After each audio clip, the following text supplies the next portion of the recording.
I was like, it's a little heavy. I'm not going to eat it. I thought I'll eat one bite, and then I just ate. I'm so hungry. The coleslaw didn't have a fork, so I was like literally like scooping it in.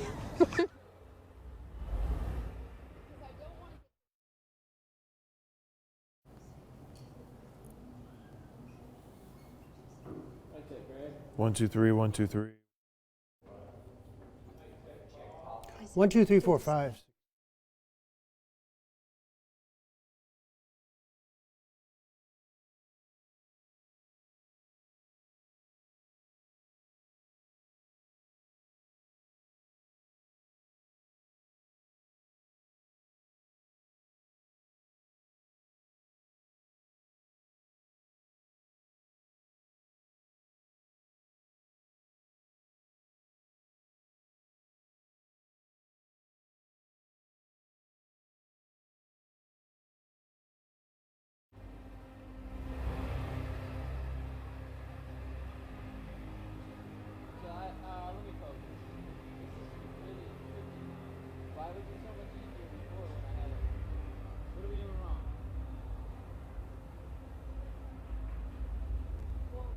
shots. No, out in the cold. Just always being in the cold. Yeah.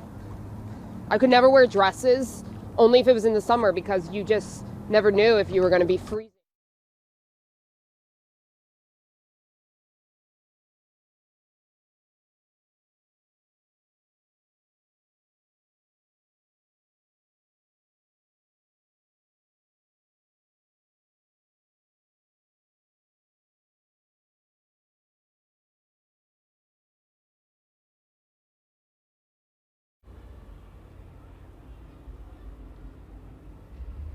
We're at 5 after, by the way. Yeah. I think I just need to come closer. That might be the issue. I think that's it, yeah. You're gonna have to refocus too. I see what you mean by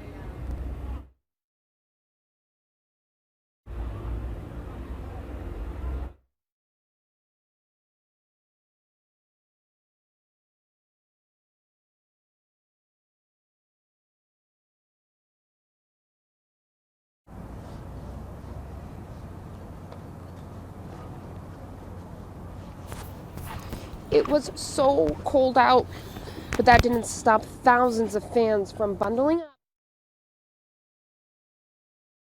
I'm on hey. Mic check 1 2 3 4 5. Hey, mic check, mic check, mic check. She says shot looks awesome. No, the light was on, it just turned off.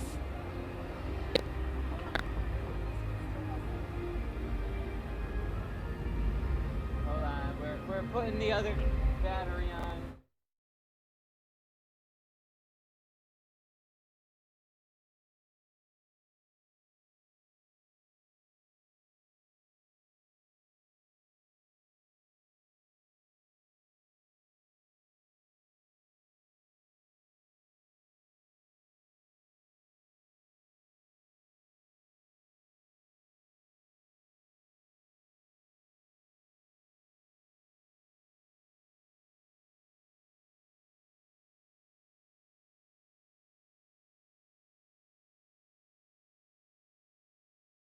With coverage you can count on, this is Channel 3 Eyewitness News at 11.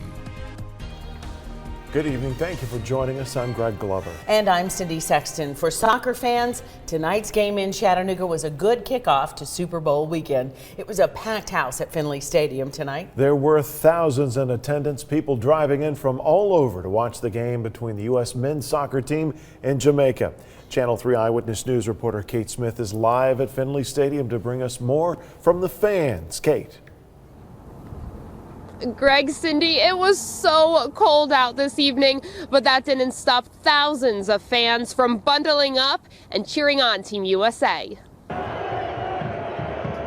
It was a sea of red, white, and blue at Finley Stadium. Super excited. I said 3.5 hours, nothing for our national team. We'll do it.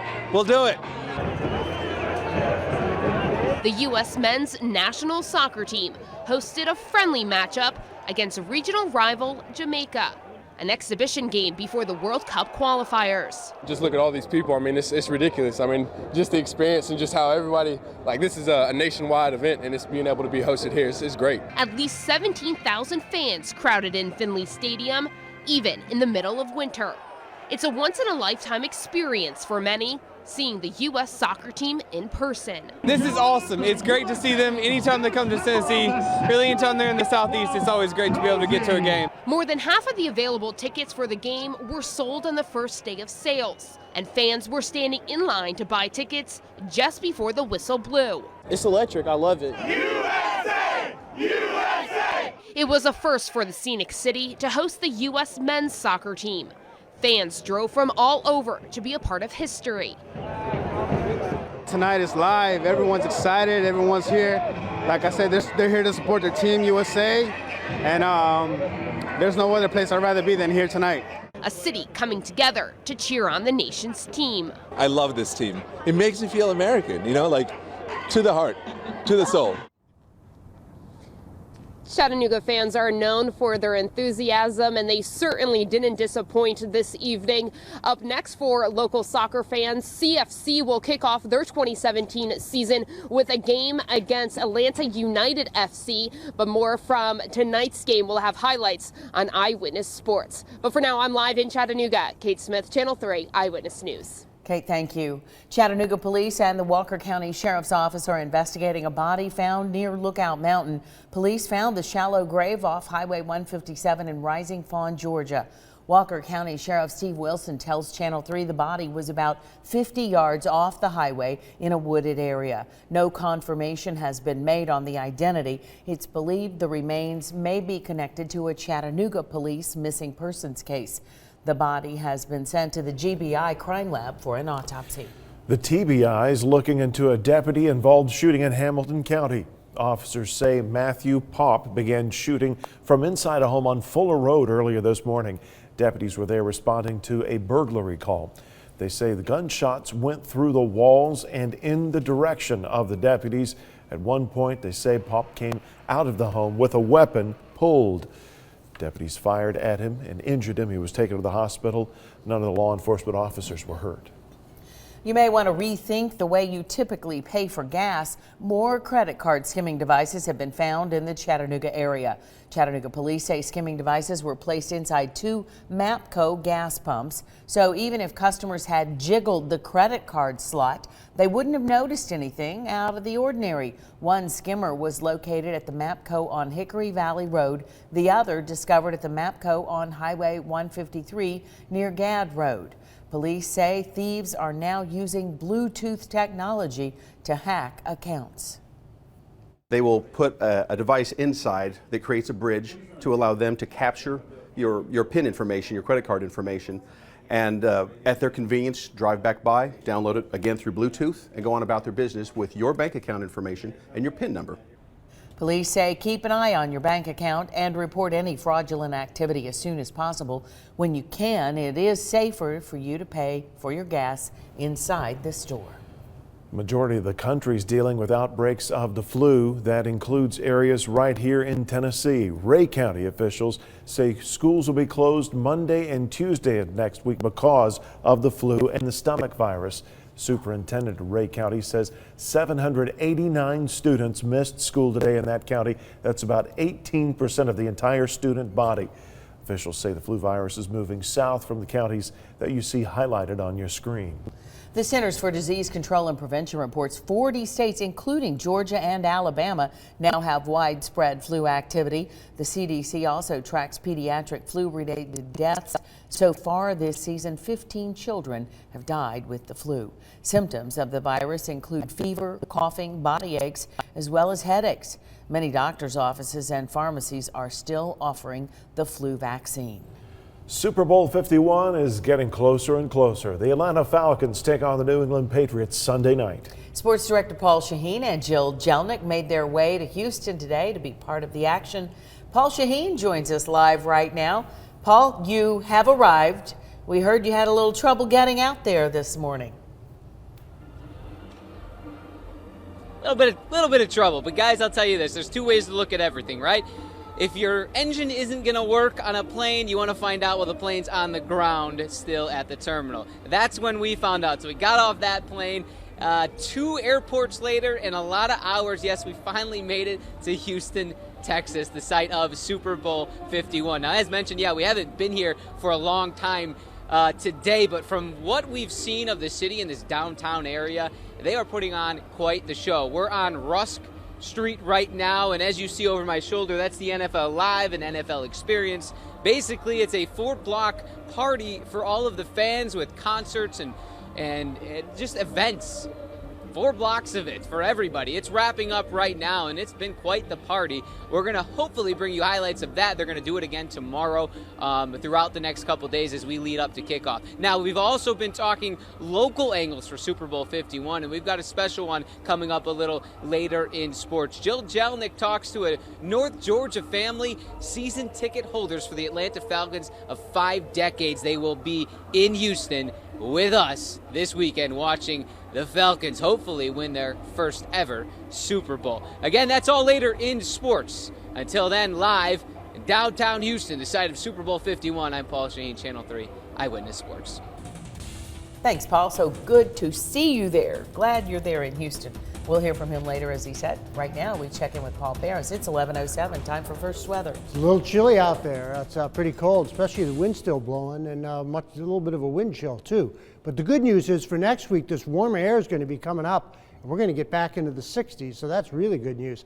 On the satellite radar right now, we got a dome of high pressure. That's a big bubble of air that's pushing down to the south. Our skies have cleared off, but the temperatures are really going to drop into the mid-20s in the city and low 20s to near 20 and some teens in some of the higher elevations.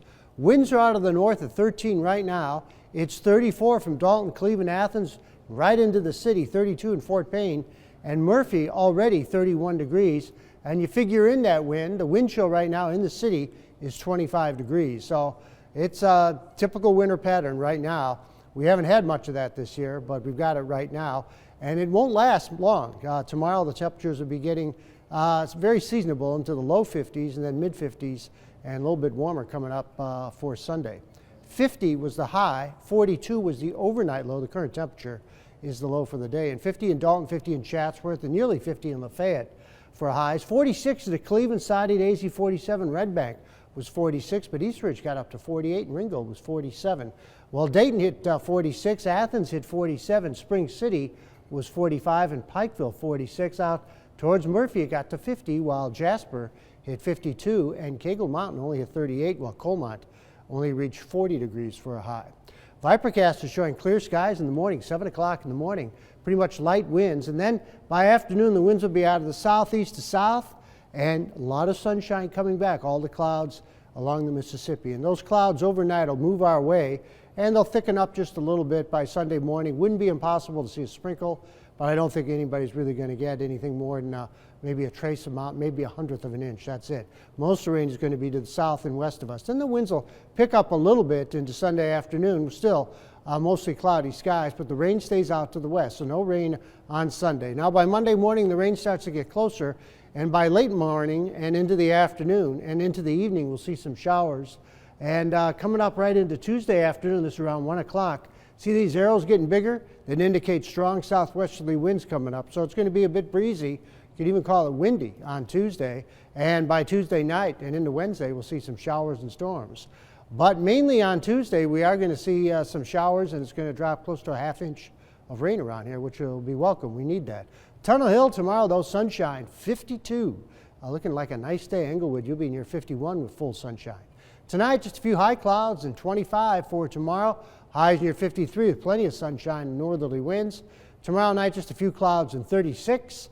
And on the 7-day forecast, Sunday, 57. And the chance of rain, very, very slow. I put a 20% in there, but really it's 0 to 10%, I think. Now, Monday, 60 and a 40% chance for showers. Much better chance for some showers coming up into Tuesday, 65, and maybe even a few thunderstorms. Hopefully they won't be severe. Right now it doesn't look like it. Wednesday, 55, showers ending, and then only in the 40s again for next Thursday and Friday. But this weekend will be a little bit better. I think tomorrow you'll enjoy the sunshine. I like that peak of temperatures. Thank you, Paul. Me too. Thanks. After the break at 11.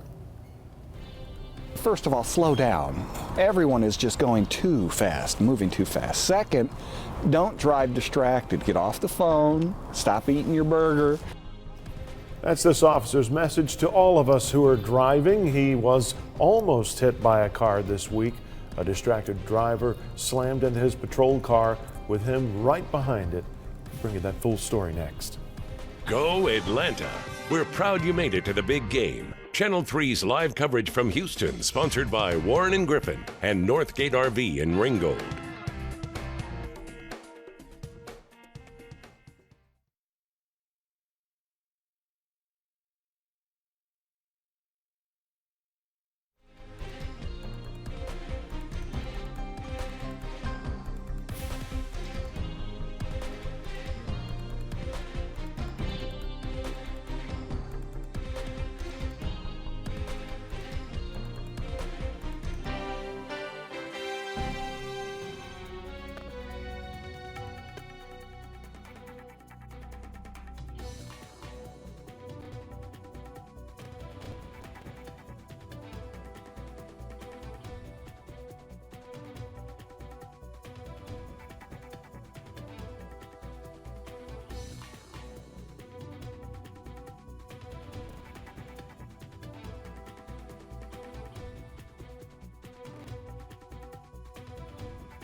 A Chattanooga police captain involved in a traffic crash says someone was watching over him or he wouldn't be alive today. The crash happened Wednesday afternoon on Highway 27 in that construction zone near the Manufacturers Road exit.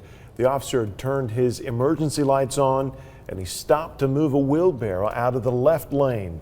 Channel 3 Eyewitness News reporter Kelly McCarthy talked exclusively with the officer.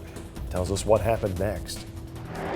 The officer pulled his patrol car over in this work zone behind me. He was trying to make the roadway safer for others, but that's when he saw his car get smashed by another vehicle.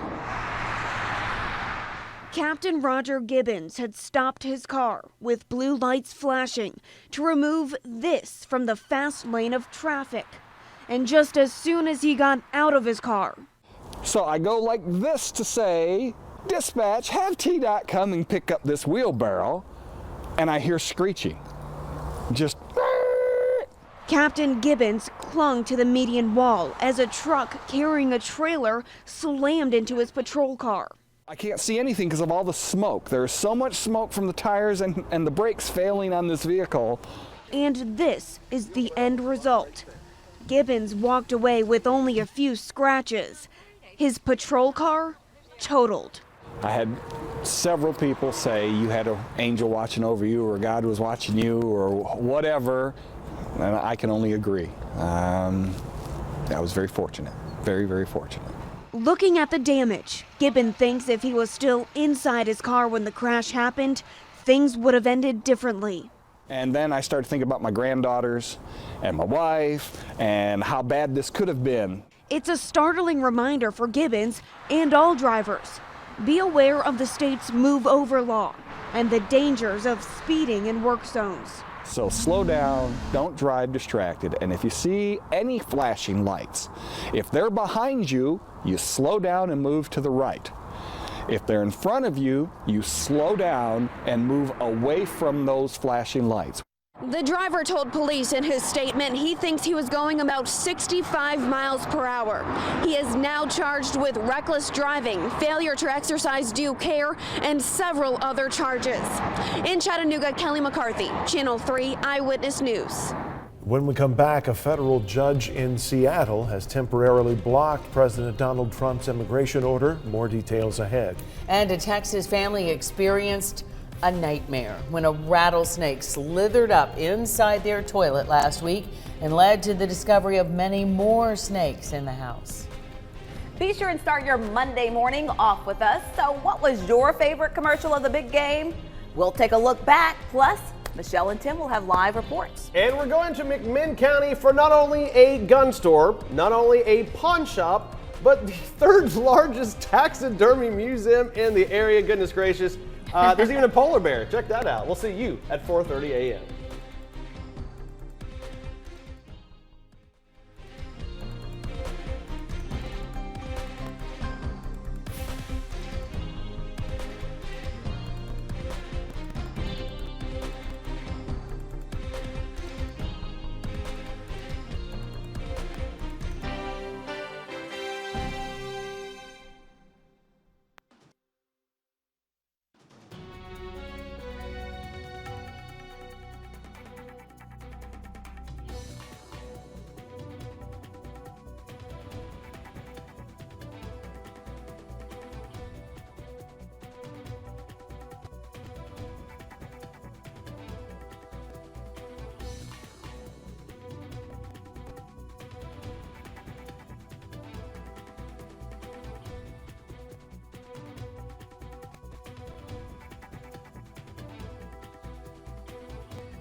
With coverage you can count on, this is Channel 3 Eyewitness News at 11. A federal judge in Seattle granted a temporary nationwide halt on President Donald Trump's immigration ban. Judge James Robart issued the temporary restraining order to stop President Trump's order banning travelers from 7 Muslim-majority countries and suspending the U.S. refugee program. Washington State Attorney General Bob Ferguson argues the order infringes on individuals' constitutional rights.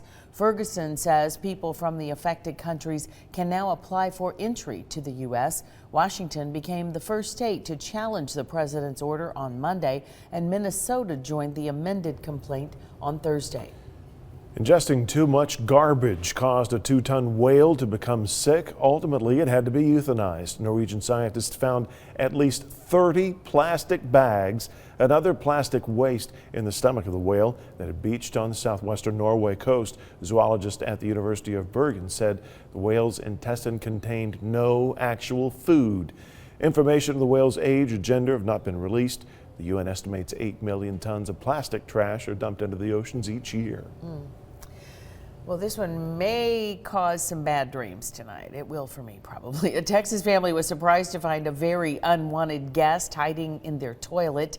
The family's 4-year-old walked into the bathroom to find this, a rattlesnake. This prompted the father to wonder if there was one in the toilet. Could more be somewhere else in the house? He called a snake removal company, and he's really glad he did. The company found 10 more rattlesnakes in the basement and another 13 in the cellar. In all, the home was infested with 24 snakes.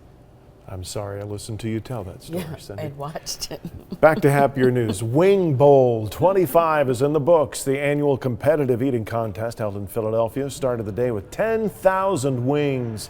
Once the eating was done, it was Bob, notorious B.O.B. Shout, who claimed the championship belt.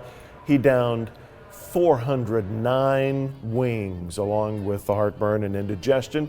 The notorious one took home the $10,000 winner's check along with a new SUV and a Wing Bowl ring. The all-time record for most wings eaten, get this, 444 just in 2015. Oh my goodness. Yeah, talk about bad video. Sometimes you don't need HD TV and close-ups of people eating You wonder, like that. his stomach got so big, how do his lungs have room to expand, you know? Oh. Okay. That was Wing Bowl, and when we come back, we'll talk about the Super Bowl. Sports Director Paul Shaheen and Jill Jelnick are in Houston for this big game that happens on Sunday. We'll hear from both of them next.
Go Atlanta. We're proud you made it to the big game. Channel 3's live coverage from Houston, sponsored by Warren and Griffin and Northgate RV in Ringgold.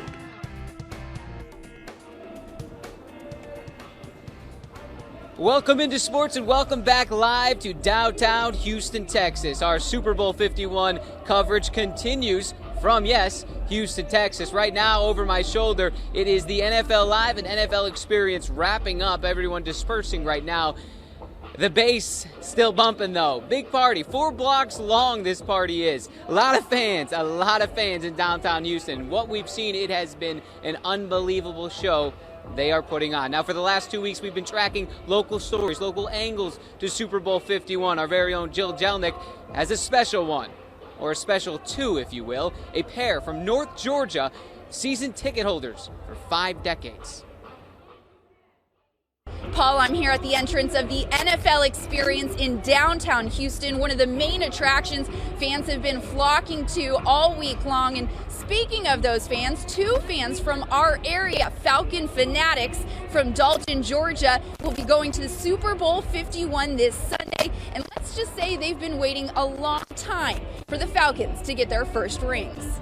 Manny David has been a Falcons season ticket holder for 51 years, all the way back to when the Birds first made their nest in 1966. I read in the Atlanta paper that the Falcons were coming and they were selling season tickets, so I said, well, I'll try it, and, I'll go for it. So I started going, and then I'm a very consistent person. 4 years ago, the team recognized Manny as the longest continuous season ticket holder. But what's even more impressive is that he hasn't missed a single home game. There's not a lot of people who can say they've never missed a home game, not away games, but the home games. This is my witness. I've never missed a home Falcon game. In 51 years? 51 years. Yeah, even when I had surgery, had to have surgery, he left me at home and said, I'll be back. Ruth married Manny 33 years ago and became a Falcons fanatic as well. The two went to Atlanta's first Super Bowl appearance back in 1999, and now 18 years later, they're headed to the second. I had a gut feeling that they were going to win, and I have a gut feeling that we're going to win the Super Bowl. We definitely have the best team that we've had since I've been following them, the most complete team. And our defense is getting better, so Tom Brady and company need to look out, because we're going to take home the Super Bowl trophy back to Atlanta. What do Falcons do? Rise up! Because Manny and Ruth have been season ticket holders for so long, they received seniority when it came to Super Bowl tickets this year, and they only had to pay $900 each. In Houston, Jill Jelnick, Channel 3 Eyewitness Sports.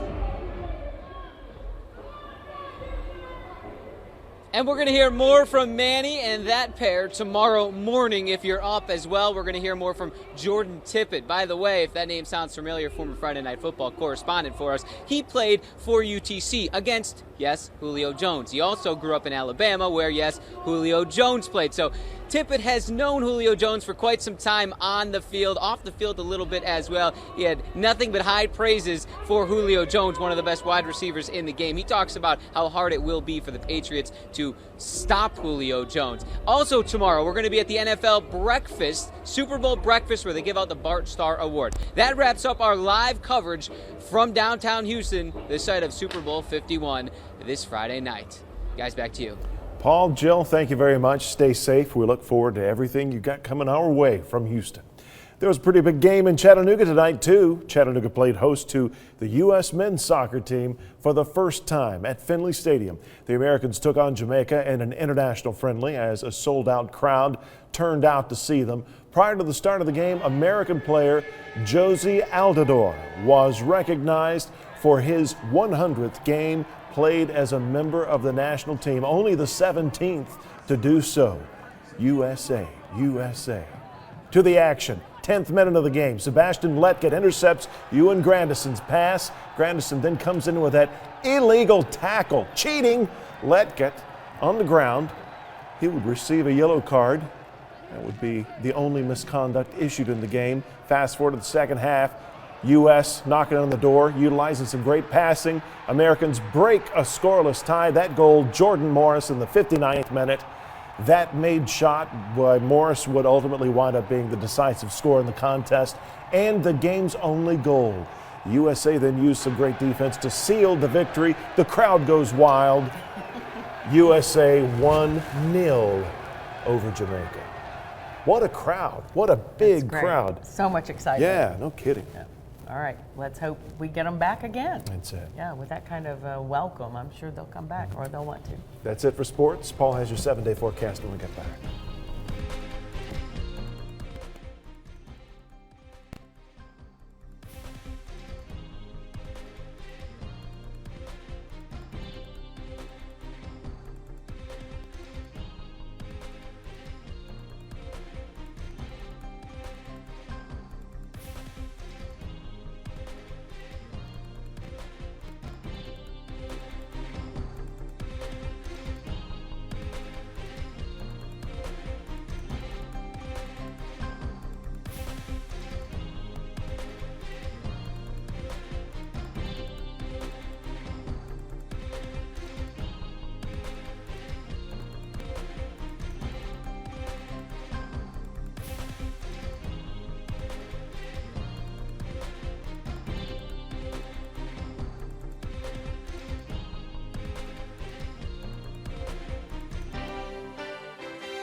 Going to be cold in the morning. In the city, it should be about 25. Get away from the city, upper teens to near 20. So it's going to be a cool one. 44 or so in the city by noon. Lots of sunshine coming back, around 53 or so for that high temperature. And then we're looking at 57 on Sunday, but we will see more clouds on Sunday. And a few showers coming up on Monday, Tuesday. It should be ending on Wednesday. And into Tuesday night, we may have a few thunderstorms. Wow. All right. So if you want a dose of vitamin D, get out tomorrow. Tomorrow's the day to do it, Yeah. but you're going to bundle up too, at least in the morning. That's true. You want to take your shirt off. It'll be good to see the sun. That'll do for Eyewitness News at 11. We hope you have a great weekend. Stay with us for sports coverage of the Super Bowl all weekend long.